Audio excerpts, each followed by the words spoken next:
Ranger. It's the big one. I know it. We'll all be destroyed. Calm down, Alpha. It's Rita. She's escaped and she's attacking the planet. What do we do?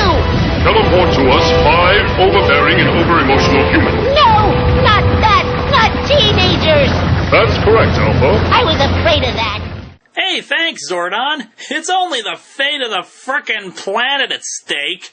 For that matter, are you supposed to be joking? 5 overbearing and over-emotional humans? Yeah, those are traits that make for great superheroes. Has someone changed the water filter in your tube lately? Ladies and gentlemen and others, welcome to Mighty Morphin Power Rangers.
The series begins somewhere in space. The implication has always been that this is the moon, but as the show progresses, we'll learn that the moon is weird in the Power Rangers universe. There's a breathable atmosphere, for that matter an atmosphere at all, the gravity is normal, and we're still landing on it. Now, in some circles, people debate about whether or not this isn't actually just some other planetoid near the Earth, but since future instances will refer to the villains being on the moon, we're gonna call it as such. Anyway, 2 astronauts find what's referred to as a dumpster, hence the title of the first episode, Day of the Dumpster. That's something else I never got. That's not a dumpster, it's a bin or a barrel. Maybe you can get away with calling it a trash can, but most trash cans aren't made of stone or have jewels engraved in them. But anyway, the astronauts decide to not radio in that they found an alien object, but instead decide to open the quote-unquote dumpster, releasing Rita Repulsa and her band of freaks, her Gorilla Knight Goldar, her Monster Maker and Scientist Finster, and the comic relief duo of Squad and Babu. Rita Repulsa is a sorceress often referred to as an Empress of Evil. Remember that point, since it'll be kind of important later. Anyway, she spent 10,000 years in the dumpster and now wishes to conquer the first planet she sees, Earth. As you saw before, Zordon, the big giant head, detects Rita's escape and decides to assemble a team of 5 teenagers to combat her. And let's meet those teenagers now. First is Jason, the Red Ranger, who teaches a karate class. Zach, the Black Ranger, is Jason's best friend and teaches what he refers to as hip-hop aikido, basically combining breakdancing and fighting. Admittedly, that's kind of stupid in hindsight, but actually it does make for some impressive fighting moves, and hey, on my show I've got a ninja-style dancer, so who am I to judge? Next there's Trini, the Yellow Ranger. Okay, you want me to comment on this, don't you? Yes, the Black Ranger is black and the Yellow Ranger is Asian.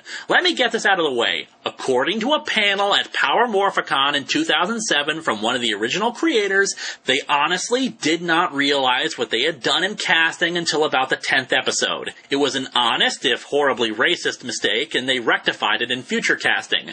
It should also be noted that in the original pilot, Trini was played by a different actress who wasn't Asian.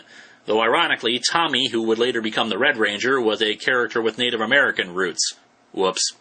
Anyway, Trini is also a martial artist, but it's harder to get a gauge on her character. She's probably the least developed of the original team, though she does have her own unique fighting style. And I'd also be remiss if I didn't mention that the actress who played her, Thuy Trang, tragically passed away in a car crash in 2001. Trini served the purpose of translating the technobabble of the next character, Billy. Billy is the stereotypical brainy nerd, yet if you see him without bulkier clothes, his physique is actually on par with the others on the show. Billy will be a mainstay of the show for the longest time, even after he stops being a Power Ranger. And finally, Kimberly. The second to last of the original 5 to leave the series, she is the stereotypical Valley Girl, a gymnast who loves the mall, and etc., etc. Like Billy, because of how long she stayed on the show, her character will develop beyond the superficial qualities we see in the early days. However, it's also time to meet the real stars of the show. Oh no, look who's here. Bulk and Skull. Bulk and Skull last through 6 seasons of Power Rangers and are the characters that have the most development over the course of it. What started as comic relief foils evolved into 2 characters who nobly stood up to evil. I love these 2. They're like the 3 Stooges of my generation. Yes, their comedy was often quite predictable, but they added some much-needed levity during some of the darker turns of the first few seasons. Calm down, everyone. Let's get out of the building before it collapses. Sit down. The building's about to fall down. I'm not finished with my ice cream yet. Now I'm finished. Oftentimes, their comedy subplots were actually more interesting than the plot of the episodes, and they remain some of the most popular characters on the show. Even if they began as bullies, though not particularly good ones, since it was obvious that any one of the Rangers was capable of kicking their asses, these are the 2 that went through the most change. Incidentally, it turns out that their first names are Farkas and Eugene. Yeah, I'd have gone by Bulk and Skull too. Let's face it, while there can be very good character moments and characterizations, the actual Rangers tend to be a bit on the bland side. They're always trying to be goody-goods, always talking about teamwork, friendship, the heart of the cards, blah blah blah. In a show that really liked having clear-cut heroes and villains, Bulk and Skull stood in a gray area for quite a while, and their ultimate nobility served as a perfect capstone to their characters. While in the first season they served primarily as bullies, there were times when their better nature shined through. 2 specific examples come to mind. The first is when they adopt a pig. Now, ultimately the pig proved to be just a monster, and they were frightened of it when that happened, but they seemed to actually be nice to it and want to take care of it after adopting it. The other is in the episode Crystal of Nightmares, where the 2 are put into a dream state. And what do they dream about?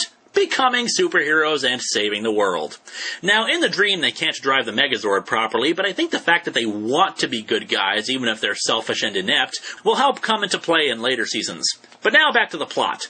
Rita launches an attack on Earth, causing an earthquake to develop. As people jog lightly out of the juice bar in panic, the 5 teens suddenly decide to stay exactly where they are before being teleported away by Zordon.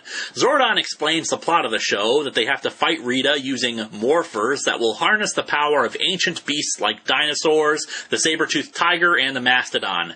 Zordon in the early days, for some reason, was attempting to sport a British accent, possibly to make him sound more sophisticated.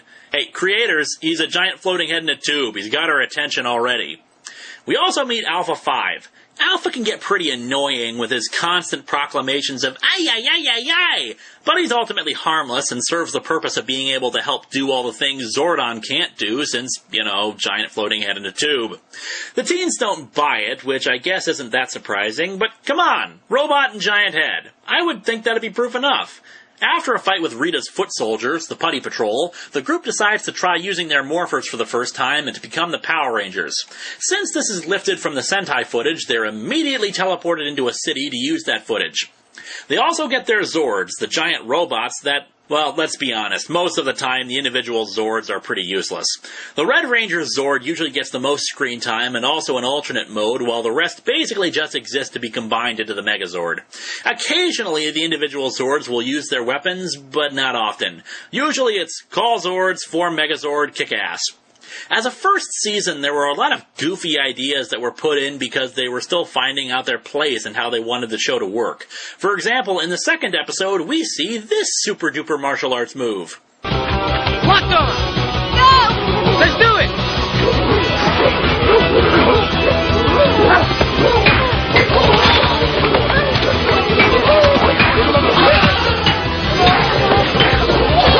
Suddenly puts that scene in Matrix Revolutions with Neo spinning on a stick in perspective. Elements seen in the first few episodes wouldn't really make any appearances later. For example, earlier on, Alpha had a teddy bear. Not sure what the hell the deal was with that. Later in the season, there was the introduction of something that could possibly have been the smartest damn thing they ever did. Jason David Frank as Tommy Oliver, the Green Ranger. Love him or hate him, this was the character that really cemented Power Rangers for the audience. In a 5-part story, since this was in the days when new episodes of the series were shown on weekdays, called Green with Evil, Rita unveiled her plan to create her own evil Power Ranger, the